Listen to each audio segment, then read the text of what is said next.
우리가 지난 시간에 예수 그리스도의 제자가 되기 위해서는 자기를 부인하고 자기의 십자가를 지고 주님을 쫓아야 된다. 자기를 부인하는 그 십자가가 오히려 가장 힘든 십자가다라고 말씀드렸습니다. 살다 보면 자기를 부인한다는 것이 이해가 되지 않습니다. 나는 분명히 있는데, 나의 존재는 있는데, 내 생각이 있는데 어떻게 내 생각과 나의 존재에 대한 모든 판단 기준을 부인하고 나의 십자가를 지고 오직 예수라고 하는 그분을 쫓는다라고 할 때 이게 도대체 어떤 의미로 성경이 우리에게 말씀하고 있는가 궁금하기 짝이 없습니다. 한마디로 말씀을 드린다면요, 어떤 일이 벌어지고 난 이후에 인간의 모든 생각이 하나님이 기뻐하는 거룩한 순결한 아름다운 생각이 아니고 어느 순간에 우리도 우리 자신을 잃어버렸다는 거예요.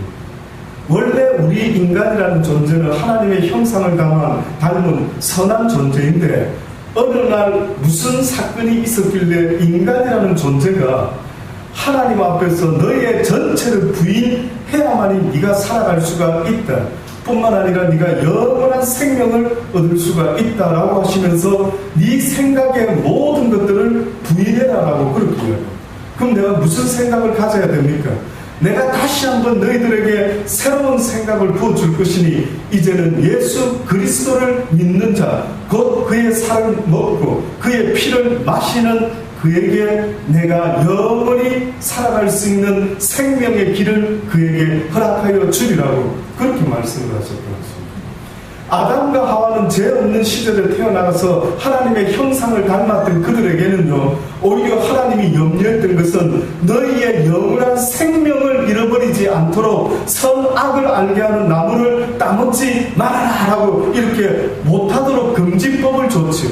그런데 그 법을 어긴 아담과 하와 이후의 후손들이 어느 날 보니까 하나님이 보시니까 도무지 저렇게 내버려 뒀다가는 모두가 다 소망이 없이 구원이 없이 그냥 살다가 덧없이 살다가 나이 먹어가지고 어쩔 수 없이 죽음을 맞이하고 그냥 죽어버리는 이런 소망 없는 불쌍한 인생이 되는 것을 보신 하나님이 아마 이런 생각을 하신 것 같습니다. 이제부터는 너희 육에서 올라오는 모든 생각이 너희의 생각이 아님을 명심해라. 나 여호와가 너희들에게 준 그 영원한 생명의 말씀이 아니라는 사실을 잊지 말고 이제는 너희가 이 세상을 살아갈 때에 너희 육에서 올라오는 모든 생각들을 어떻게 하라고요? 부인해라 라고 그렇게 이야기한 것입니다. 그러니 여러분 한번 이 말이 맞나 안 맞나 한번 돌아보시렵니까? 진짜 하나님이 생각한 게 우리 삶 속에 정말 맞는지 안 맞는지 한번 돌아보시겠습니까? 하나님은 너희의 모든 생각을 부인해라. 지금 여러분이 가만히 내버려 두면은요, 하나님 생각 안 하고 가만히 있으면은 여러분 생각할 때 내가 무슨 생각을 한다라고 한번 보신 적 있습니까? 거의 다가 무슨 생각을 하게 되느냐면요, 여러분을 하나님 생각하지 않고 성경의 말씀대로 진리를 생각하지 않고 그냥 내버려 두게 되면은 여러분도 모르게 무슨 생각을 여러분이 하고 있느냐면 무엇을 먹을까, 무엇을 마실까, 무엇을 입을까 그 생각만 하고 있다는 것 혹시 못 느끼셨습니까? 아닌가? 너무 오바입니까? 그러면 이런 사람이 있겠죠. 무엇을 먹을까, 무엇을 마실까, 무엇을 입을까 말고 어떤 취미생활을 해볼까 이런 걸 하나 덧붙일 수 있습니다. 근데 그 취미생활도 보면은 영적인 취미생활을 하고는 거리가 먼 육적인 취미생활을 하려고 가만히 내버려 두면 저와 여러분은 그런 생각을 합니다. 혹시 아니라고 생각하시는 분 있습니까? 아, 저는 그런 생각 안 하는데. 그럼 무슨 생각 하시는데? 어느 순간부터 하나님을 멀리하고만 인간의 머릿속에 들어오는 생각이라는 생각은 온통 육적인 생각. 주중에 너무 안타까운 소식을 들었습니다. 금요일 새벽 3시에 전화가 왔습니다. 제가 교제하는 여자 목사님이신 백연희 목사님이시라 전화가 왔어요. 막 우시면서 전화를 하시는 거예요. 최영기 집사님이 소천했다고 연락을 하는 거죠. 순간적으로 지금 내가 무슨 소리를 듣고 있지? 그냥 멍한 겁니다. 머릿속에. 지금 이분이 새벽에 전화를 해서 나보고 지금 누구 이야기를 하고 있지?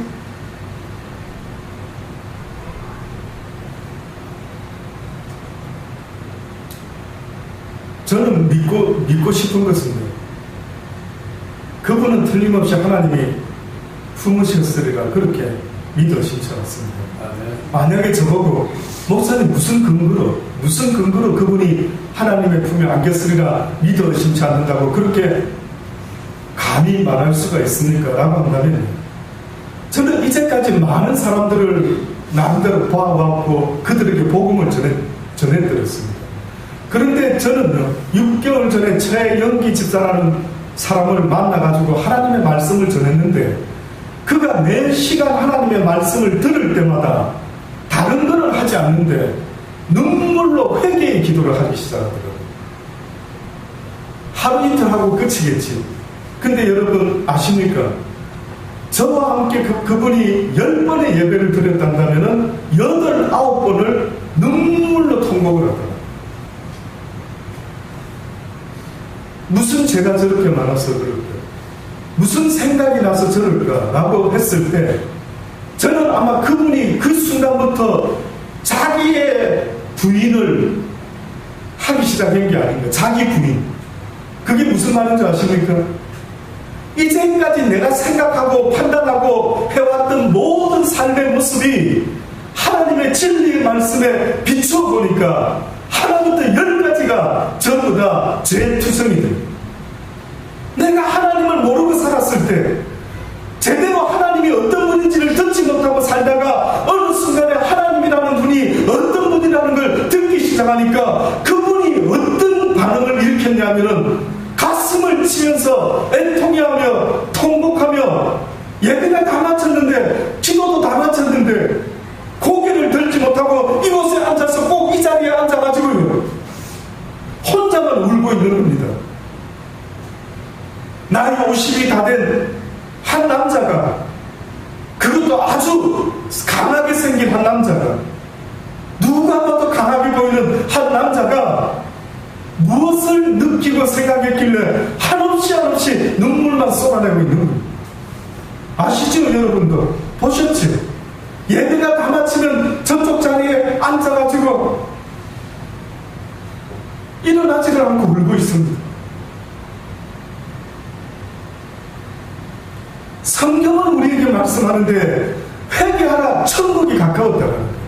어떻게 보면 하나님의 말씀을 듣고 배울 때에 온전한 회개만 할 수 있어도 가슴을 찢고 심령을 찢으며 내 살아온 삶이 이 사단에게 쏟아서 진리가 아닌 비진리, 무엇을 먹을까, 무엇을 마실까, 무엇을 입을까 평생을 이 생각만 하고 살아왔던 나의 영적이지 못하고 짐승 같은 짐승이나 생각해야 되는 것. 무엇을 먹을까, 무엇을 마실까, 무엇을 입을까. 소크라테스는 나는 배부른 돼지 새끼보다 오히려 배고픈 인간을 택하겠대. 생각하는 인간을 택하겠대. 고민할 줄 아는 인간을 택하겠대. 하루를 살더라도 왜 내가 살아야 되는지, 인간답게 사는 것이 무엇인지 그것을 생각하며 사는 배부른 돼지보다는 고민하는 인간이 되겠다. 저는 살면서 그런 사람 처음 봤습니다. 가슴으로 너무너무 기쁘고 좋았습니다. 복음을 전해준 이 목사가 그리 이뻐 보였는지, 시장에서 그 사무실에 있으면서 지나가다가 구수한 샌드위치 굽는 냄새가 나면 그 가게에 들어가가 어느 날 잠깐 들려가지고 유치하게 샌드위치 몇 개를 사들고 와가지고, 목사님 끼니 그냥 대충 때우지 마시고 샌드위치 이거 드시라. 돼지 국밥집에서 앞뒤 집에 있으니 국을 갖다 줬다. 마지막에 그 양반이 저에게 찾아와서 건네준 게 뭔지 아십니까? 돼지 국밥이었어요. 국을 담아가지고요 갖고 와서는 목사님 누가 자기 먹으라고 줬는데 이 국을 목사님 챙겨 드십시오 하고 그 국을 갖고 왔어요. 아마 그분이 생각할 때에 자기에게 이 진리를 가르쳐준 이 목사가 너무 고마웠던 거예요. 저는 처음 겪었습니다.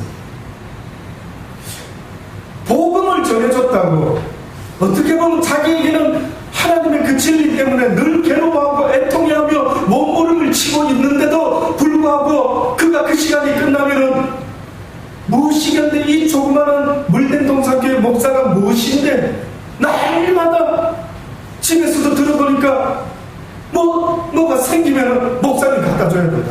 챙겨놓고. 이야, 이런 사람이 어떻게 있을 수 있을까?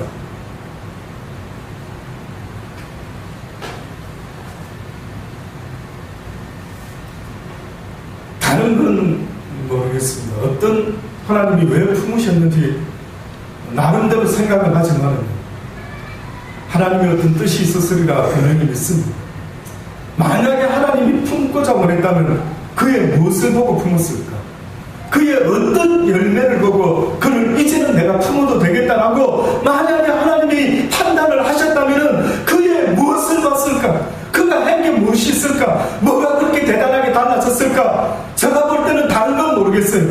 그가 한 번씩 고민을 하면서 목사님 내가 하나님의 진리의 말씀을 이렇게 잘 아는데도 이제 이렇게 배웠는데도 왜 나의 옛 모습은 없어지지 않고 또 내 속에 우욱하는 게 나오고 또 내 속에 우욱하는 게 나와서 날마다 나를 공곡해 하니 목사님 너무나 공부합니다. 그가 카톡으로 마지막에 보내온 것이 뭔 줄 아십니까? 목사님 갑자기 정전이 됐습니다. 이 가게 안에 이 내 집안에 온통 어둠이 찾아왔습니다. 나는 하나님이 빛대라고 말씀했는데 내 인생은 빛되지 못하고 날마다 어둠에 삼키고 있는 이런 내 모습을 보니 너무나 속상하고 힘듭니다. 도와주세요.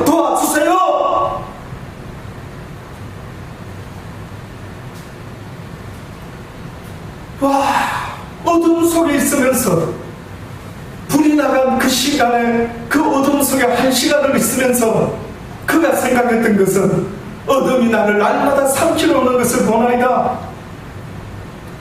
도와주소서, 하나님 도와주소서, 목사님 도와주세요. 그러다가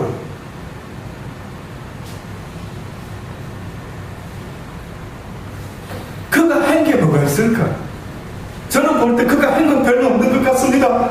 그냥 몸부림치고 갈등을 일으키고 어떻게 하면 옛 모습을 벗어버리고 하나님 모를 때 습관이 되었던 모든 나쁜 습관을 어떻게 하면 벗어버릴까 싶어가지고 저렇게 처절하게 몸부림치는 사나이를 저는 아마 잊지 못할 겁니다.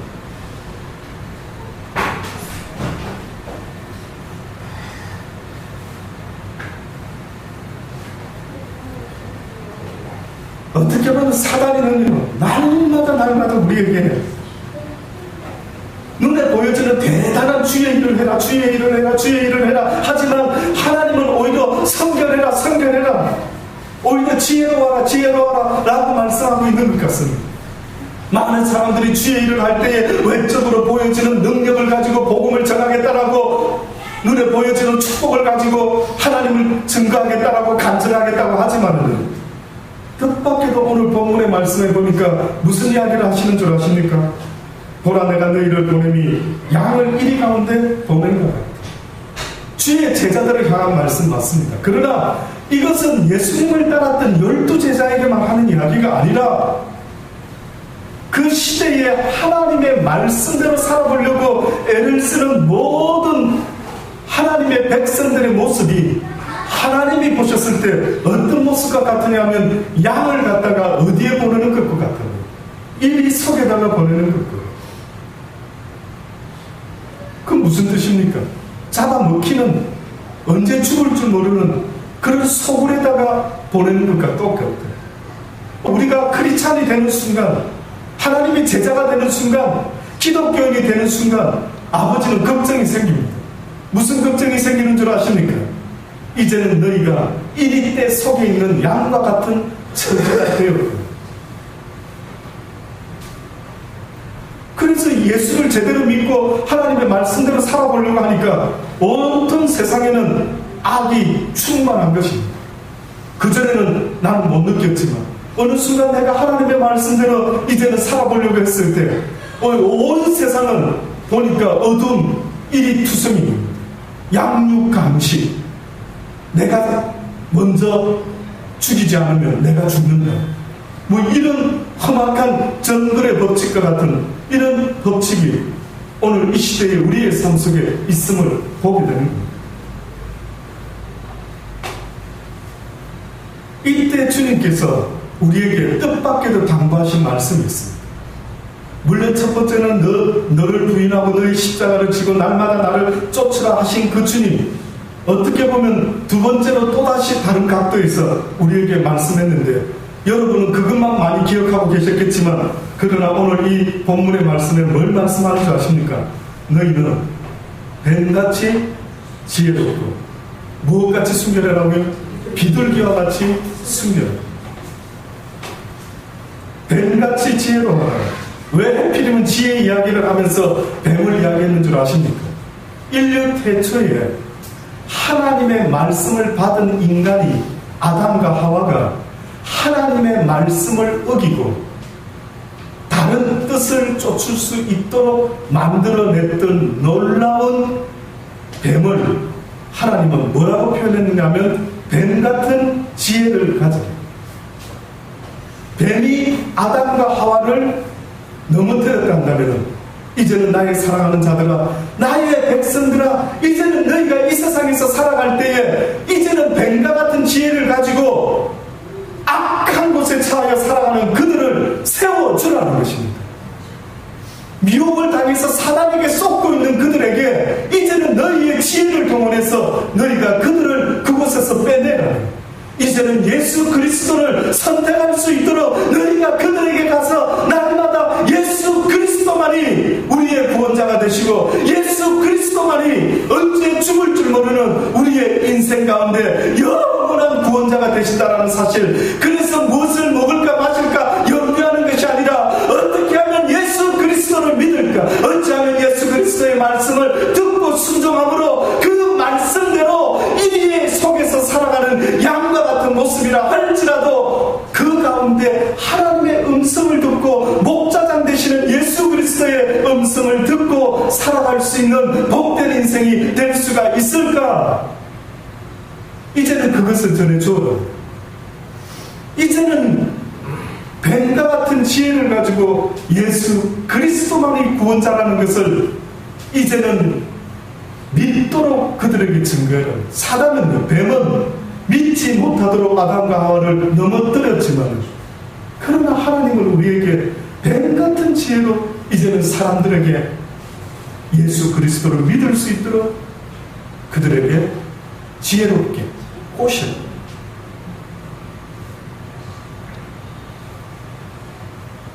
만약에 여러분이 생각해 보십시오. 과연 지금까지 그렇게 살아왔는지. 여러분, 만약에 사랑하는 사람, 첫눈에 반한 웬 여인이 있습니다. 그 여인을 꼬시고 싶어. 와, 내 스타일인데. 와, 너무나 이쁜데. 오, 야, 모든 걸 다 갖췄는데. 여러분이 만약에 어떤 여인을 사랑하게 됐습니다. 그러면 여러분은 그 여인을 꼬시려고 할 때에 어떻게 할 것 같습니까? 남자분들만 고민하지 마시고 여자분들도 딱 보니까 백마탄 남자가, 왕자가 나타나. 와, 멋지다 저 남자. 어떻게 꼬셔야 되겠는데. 그래요. 어떻게 꼬시려고 생각이 드십니까? 혹시 여러분 살아가시다가 예수 믿지 않는 어떤 사람이 악한 생각에 사로잡혀 살아가는 어떤 사람을 발견했을 때, 옳지, 내가 저를 꼬셔가지고 뱀같은 지혜를 가지고 저를 예수 그리스도를 믿을 수 있도록 어떻게 하면 저를 한번 꼬셔볼까 쏘시려고 애를 써보신 적이 혹시 있으십니까? 그래서 그걸 갑자기 커피 한 잔 살게요, 제가 오늘 한번 쏘올게요 하면서 온갖 애를 쓰면서, 온갖 좋은 것으로 애를 쓰면서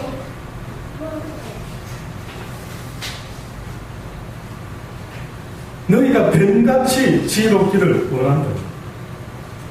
이 지혜를 구하라는 것입니다. 뜻밖에도 하나님은 너희가 이 지혜를 가지기 원한다. 너희가 미련하기를 원치 아니한다. 나는 너희가 지혜를 가지기 원하는데, 뜻밖에도 그 지혜는 어디서부터 오는 것이냐면은 예수 그리스도 그분의 말씀 가운데 모든 지혜가 있음을 성경이 말씀하는 것입니다. 예수 그리스도의 그 말씀, 이것이 곧 지혜의 말씀이다. 우리가 하나님을 이야기할 때 전지, 전능이라 하죠. 전지가 뭔지 아십니까? 전지, 지혜로우신 하나님, 지식에 풍요하신 하나님, 그분이 힘만 가지고 세상을 창조한 게 아니라 말이죠. 그분의 지혜의 부요함이 이렇게 오묘한 세상을 만들었다라고 성경은 그렇게 말씀하는 겁니다. 지혜로운 자가 되라는 겁니다. 너희가 이 세상에서 살아갈 때에 은사가 중요한 것이 아니라, 어떻게 보면은 나 여호와를 아는 지식을 통해서 지혜로운 자가 되어서 살아가라라고 말씀하고 있는 겁니다. 유대의 어머니들이 자녀들을 가르칠 때 꼭 하는 질문이 있다. 유대인 엄마가 자녀들이 조금 자라고 나면은 그 자녀들에게 던지는 질문이 있는데, 뭐라고 질문을 꼭 한 번씩은 하는데, 무슨 질문인지 아십니까? 얘야, 만약에 적군이 쳐들어왔단다. 그래서 우리 집에 불을 지르고 재산 모든 것을 훔쳐간다면, 그 상황일 때 네가 가장 먼저 그들이 불을 지르고 훔쳐가기 전에 해야 될 것이 있다면 무엇이겠느냐? 이런 질문을 유대인 엄마들은 자녀를 키우다가 이제 어느 정도 자녀가 조금 말귀를 알아들을 때쯤 되면은 그런 질문을 자녀들한테 던집니다. 그때 그 자녀들이 대답을 보통 그렇게 한답니다. 가장 귀한 거겠지 엄마? 그래, 네 생각엔 가장 귀한 게 뭐니? 금, 은, 아니면 값 나가는 물건, 그런 것들을 순서대로 챙겨야 되지 않을까요?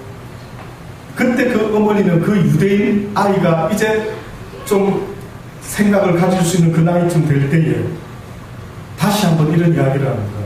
얘야, 그보다 훨씬 중요한 것이 있는데, 그것은 불에 타지도 않고 타는 냄새도 나지 않고 그는 무겁지도 않고 정말 귀한 것이 있는데 뭔 줄 아니? 헉, 엄마, 그런 것이 있어요. 불에도 타지도 않고 무겁지도 않는데 금은보다도 더 귀한 것이 있어요. 그래, 더 귀한 것이 있단다. 뭔데요? 뭐라고 가르치는 줄 아십니까? 그것은 지혜다. 지혜 있는 자는 백지 상태에서도 다시 부를 얻을 수가 있다. 지혜로운 자는 아무것도 없는 데서부터 나름대로 새로운 것을 시작할 수 있는 능력을 가진 자다. 그러니 유대인들이 배우는 능력은 어디서부터 오느냐 하면은 육신의 가담에서부터 오는 것이 아니라, 부모로부터 유산을 물려받은 것이 아니라, 그들은 지혜가 나로 하여금 모든 것을 가능케 한다라고 믿어 의심치 않았던 민족이 히브리 민족입니다. 저는 여쭤보기를 원합니다. 혹시 여러분 살아가면서요, 대학 입시를 위해서는 엄청나게 공부를 했는지 모르겠는데 지혜를 위해서 공부해 보신 적 있습니까? 아, 나도 저 지혜로운 사람이 되었으면 좋겠다. 솔로몬이라는 사람이 지혜의 대표적인 성경에서 등장하는 인물입니다. 왜 솔로몬이라는 사람이 지혜의 대표적인 인물이 됐는지 아십니까? 뜻밖에도 그 솔로몬 왕이요, 어느 날 다윗으로부터 왕위를 물려받고 왕이 되자마자 그가 기브온 산당에서 1000번째를 드립니다. 많은 사람들이 1000 하니까 아우, 솔로몬과 같이 우리도 1000번째 드려야지, 1000번 헌금 드리고 1000번 교회 새벽기도 드린다고 이런 타이틀을 붙이는데, 사실은요, 그 당시 때의 솔로몬이 1000번을 드렸다고 하는 것은 수많은 짐승을 한꺼번에 잡았다라는 그런 이야기를 그렇게 했던 것입니다. 1000번 동안이나, 그럼 몇 날이죠? 1000번. 하루에 한 번이라도 그 어마어마한 제사를 드렸다면, 그럼 몇 날이 됩니까? 3년이 넘어서는 거죠. 그러고 있었다라는 역사 기록이 아무데도 없는 것입니다. 그가 어마어마한 규모의 제사를 드렸던 모양입니다.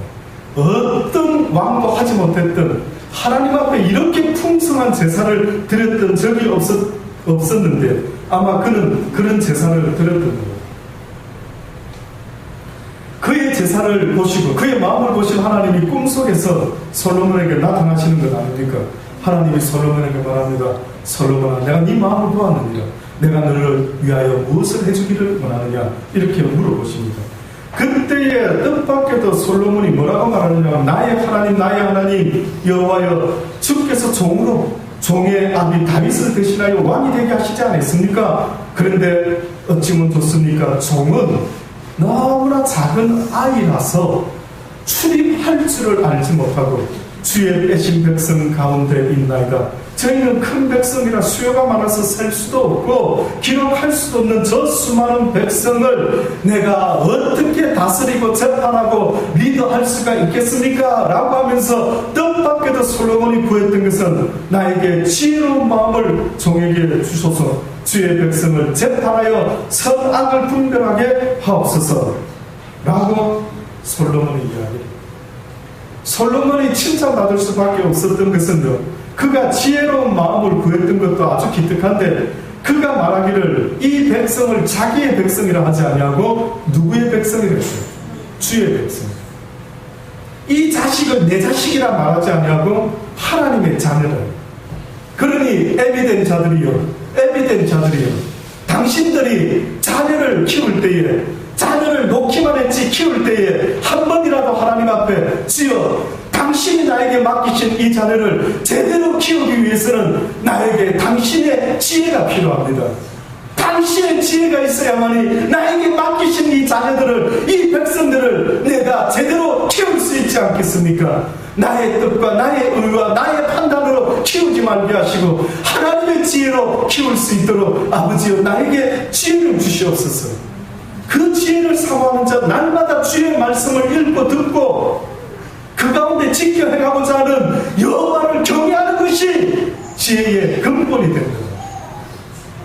또다시 말하면 지혜를 얻고자 하는 자들아, 너희의 시작이 여호와를 경외하면서부터 시작돼요.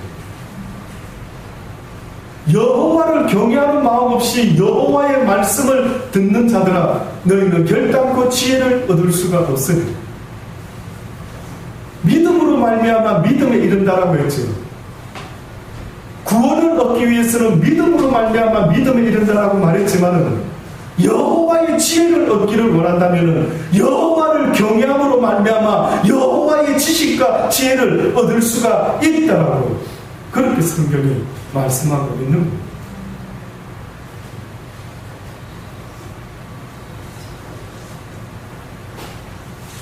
이것을 구했더니만 성경이 뭐라고 말씀하고 있습니다. 성경이 증거하기를 솔로몬이 이것을 구하며 그 말씀이 주의 마음에 맞은지라. 주의 마음에 딱 들어. 이제 하나님이 응답합니다. 내가 이것을 구하도다 자기를 위하여 수도 구하지 아니하고 부도 구하지 아니하고 자기의 원수의 생명 멸하기도 구하지 아니하고 오직 송사를 듣고 분별하는 지혜를 구하였은즉 내가 내 말대로 하여 내게 지혜롭고 총명한 마음을 주노니 너희의 전에도 너와 같은 자가 없었고 너희의 후에도 너와 같은 자가 결단코 일어나지 않을 것이다. 내가 또 너희 구하지 아니한 부와 영광도 내게 주노니 내 평생의 열왕 중에 너와 같은 이가 없을 것이다.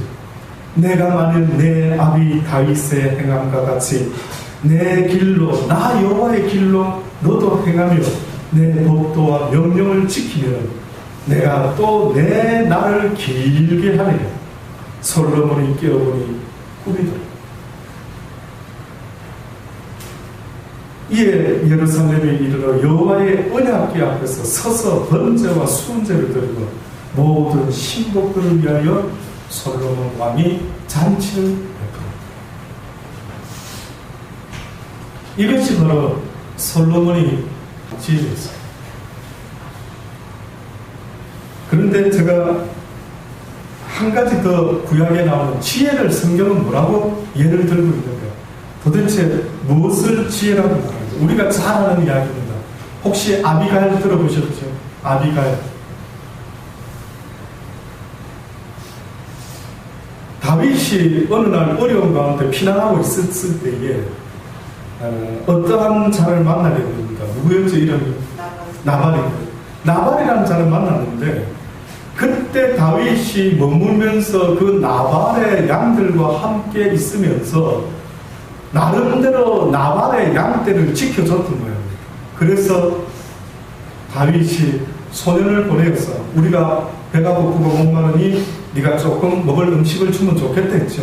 그럼 웬만하면 나발도 그저 참 고마운 마음으로 음식을 기꺼이 다른 사람도 아니고 다윗이라는 사람인데 베풀었어야 되는데 그가 어떻게 합니까? 완전히 무시해버리고 인색하게 되었죠. 그때에 우리가 잘 아는 대로 그의 아내 아비가일이라는 여인이 있었습니다. 성경은 이 여인을 지혜로운 여인이다. 근데 뭐 때문에 이 여인이 갑자기 성경에 지혜로운 여인이다라는 소리를 듣게 되었는가 보니까요. 이제 다윗이 열을 받았습니다. 그래? 좋다. 끝장내자.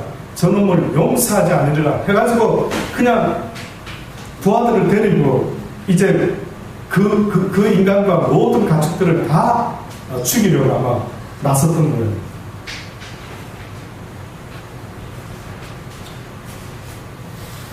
그런데 이 아비가일이라고 하는 이 여인이요. 한번 여러분 찾아보세요. 사무엘상 25장.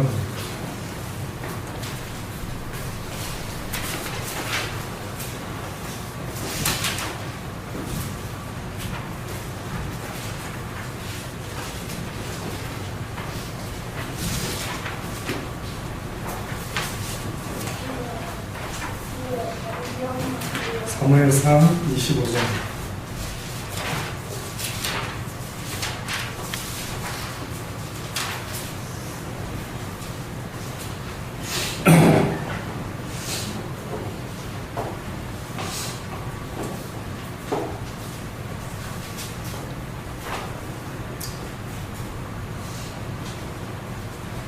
이제 25장 18절로 보면 왜 이 여인이 이렇게 지혜로운 여인이라고 하는가 보니까 이제 다윗이 그 나발을 죽이려고 이제 떠나는 소식을 누군가가 그의 아내에게 전합니다.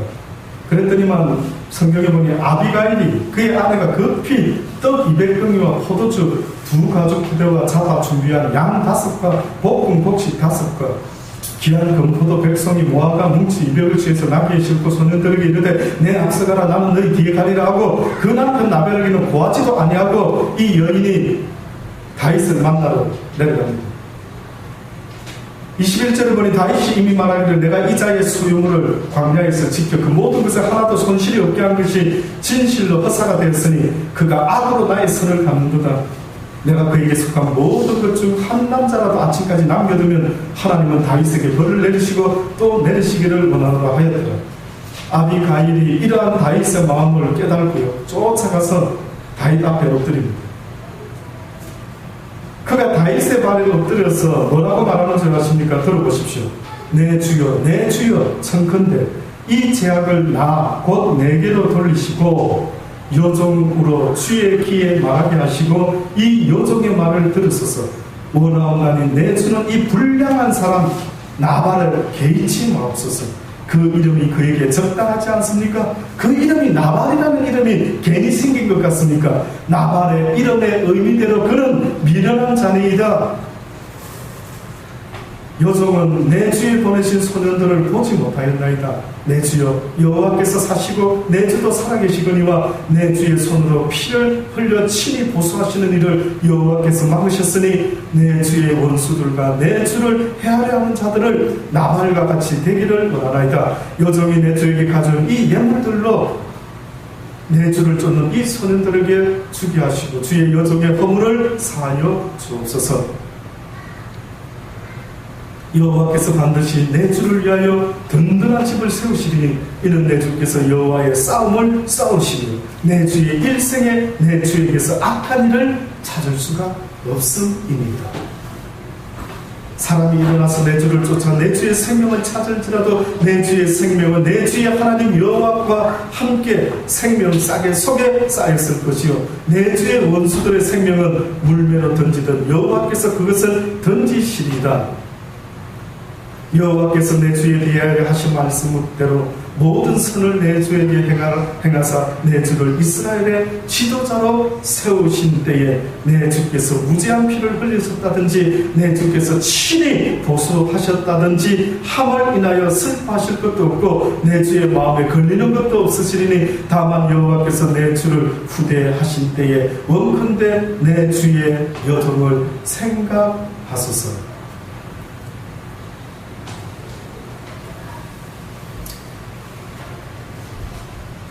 이때에 다윗이 이야기하죠. 오늘날 너를 보내어 나를 영접케 하신 이스라엘의 하나님 여호와를 찬송할지로다. 또 내 지혜를 칭찬할지며 내 지혜를 칭찬할지며. 그러니까 결국은 이 아비가일이라는 여인의 지혜가 무슨 일을 했길래 다윗이 내 지혜가 칭찬을 받아 마땅하다. 내게 복이 있을지라. 오늘날 내가 피를 흘릴 것과 친히 보수하는 것을 내가 막아내리라.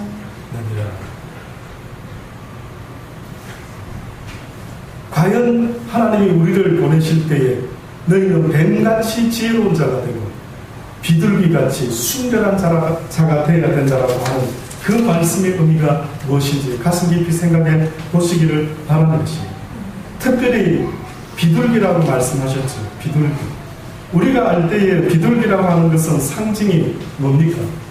평화, 순결 상징합니다. 그러나 이 세상에서 사실은 가장 순결을 말할 때 요즘은 모르겠지만은 아마 고대 사람들은 빛과 바다와 소금이라고 합니다. 빛과 바다가 만나서 무엇을 만들어내게 되냐면 소금을 만들어요. 그래서 이 세상에서 가장 귀하고 아름답고 순결한 것이 있다면 과거의 사람들은 아마 소금이다라고 그렇게 생각을 했습니다. 그러면 이 성경이 쓰여진 당시에 너희가 소금과 같이 순결하라 라고 했는데 왜 비둘기같이 순결하라 하셨을까?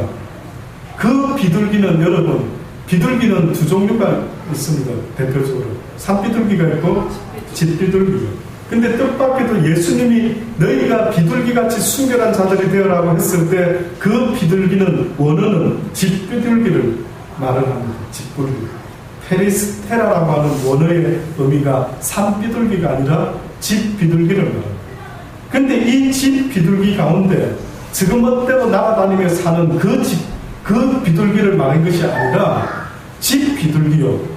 다시 말하면 산비둘기 말고 일반 비둘기가 있는데 일반 비둘기 중에 무리 지어서 돌아다니는 그 비둘기 말고요. 집에서 키우는 집비둘기를 지금 말씀하고 있단 말이에요. 근데 왜 갑자기 예수님이 내가 너희를 보내는 것이 있고 양을 1리 때 속으로 보내는 것이니 너희에게 두 가지가 꼭 필요하단다. 잊지 말아라. 너희가 뱀같이 지혜로워서 나의 복음을 전할 때에 이렇게 모든 하나님의 이 보수를 막는 그런 지혜로운 자가 돼요.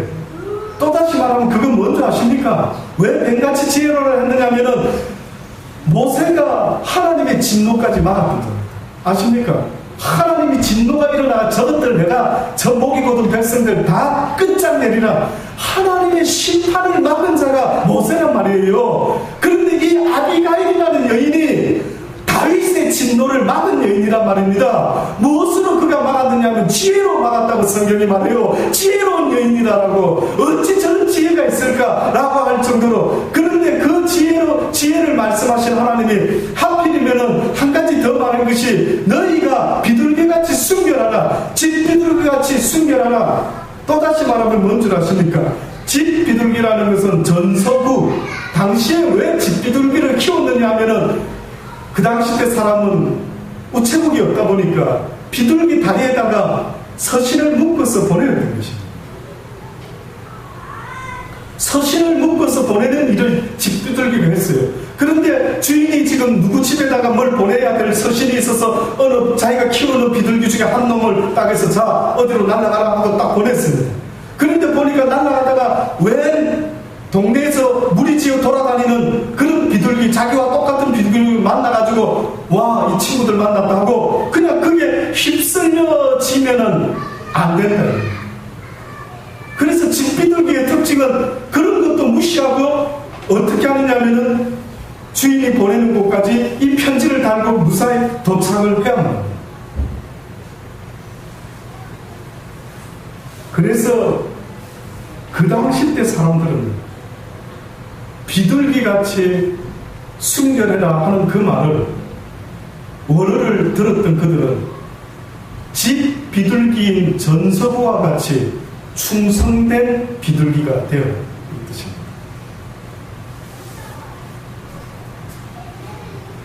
그래서 그랬는지 마태복음 24장 45절에 보면 충성되고 지혜 있는 종이 되어 주인에게 그 집 사람을 맡아 때를 따라 양식을 나눠줄 자가 누구니? 주인이 올 때 그 종이 이렇게 하는 것을 보면 그 종이 복이 있으리. 내가 진실로 이르노니 주인이 그 모든 소유를 저에게 맡기리. 하나님의 종들이 가져야 될 내적인 모습은요, 지혜와 충성이라고 성경은 분명히 증거하고 있습니다. 아무쪼록 저와 여러분이 예수 그리스도를 믿는다라고 하는 것이 무슨 겉으로 보여지는 열심히 교회 다니고 열심히 헌금하고 열심히 새벽기도 쫓아다니고 열심히 구제하고 열심히 어떤 일을 하는 것도 좋지만은 하나님이 저와 여러분에게 원하는 것이 있다면은 네가 뱀같이 지혜롭고 비둘기같이 순결하며 충성된 자의 모습을 가져라고 하는 것입니다. 어떤 선교사는 20년이 넘도록 중국에서 선교를 할 때에 그가 했던 말을 선교사들에게 늘 후배 선교사들에게 했던 말이 뜻밖에도 뭐였는 줄 아십니까? 복음을 전하라. 복음을 전하기 위해서는 서두르지 말고 경건해지도록 힘쓰라 라고 그렇게 이야기했다. 중국에 오는 선교사들에게 꼭 그 선교사가 했던 말이 뜻밖에도 복음을 전하라. 복음을 지혜롭게 전하는 자가 되고 그러나 서두르지 말고 경건해지도록 오히려 힘쓰라. 중국의 사람들은 선교사들의 보여지는 어떤 모습이 아니라 그들의 삶 가운데 나타나는 풍겨지는 그들의 거룩한 모습이 곧 그들의 마음을 감동할 수 있으니 하나님의 사람들은 지혜롭고 순결하라. 지혜롭고 거룩하라. 지혜롭고 말씀에 충성된 자들이 되어야 하는 것입니다. 이 두 가지의 요소가 저는 저와 여러분의 모습이 되기를 원합니다. 어디 가서 말 잘하는 기독교인 되지 마십시오. 어디 가서 말 잘하는 목사 되지 말고 그의 삶 속에, 그의 인품 속에, 그의 인격 속에 숨겨져 있는 그 아름다운 향기가 우리의 삶 속에서 풍겨날 수 있게 되기를 개인적으로 간절히 바랍니다. 오늘 주님이 우리를 부르실지라도 후회 없이 주님 앞에서 아름다운 향기를 풍기다가 주님 앞에 설 수 있는 저와 여러분 되기를 간절히 바랍니다. 기도하시겠습니다. 좋으신 아버지, 그렇습니다. 날마다 주의 제자가 된다라고 하는데 뜻밖에도 권세와 능력만을 얻기를 너무너무 원하고 있지는 않습니까? 오히려 주님은 우리에게 부탁하신 말씀, 너희가 뱀같이 지혜롭고 비둘기와 같이 순결하며 충성된 자가 되라고 하셨구나. 아버지여, 우리는 그러한 것들은 신경 쓰지도 않고 보여지는 것에 아버지여 열심으로 다니려고 있지는 않습니다. 하나님을 모르는 자를 만날지라도 그들이 우리의 모습을 보고 우리의 말을 듣고 우리를 대해볼 때에 당신은 뭔가 느낌이 다른 것 같더라고요. 뭔지 세상 사람들에게서 풍겨지는 냄새가 아닌 다른 냄새가 나는 사람들과 같더라고요. 진정 그리스도의 향기를 뿜어내는 아름다운 모습이 되게 도와주옵소서. 언제까지 교회만 왔다 갔다 하는 자가 되지 말게 하시고 날마다 주의 지혜를 사모하며 그 진리의 말씀을 이제는 여호와를 경외하는 마음으로 배울 수 있도록 은혜 베풀어 주옵소서. 예수님의 이름으로 감사하며 기도드리옵나이다. 아멘.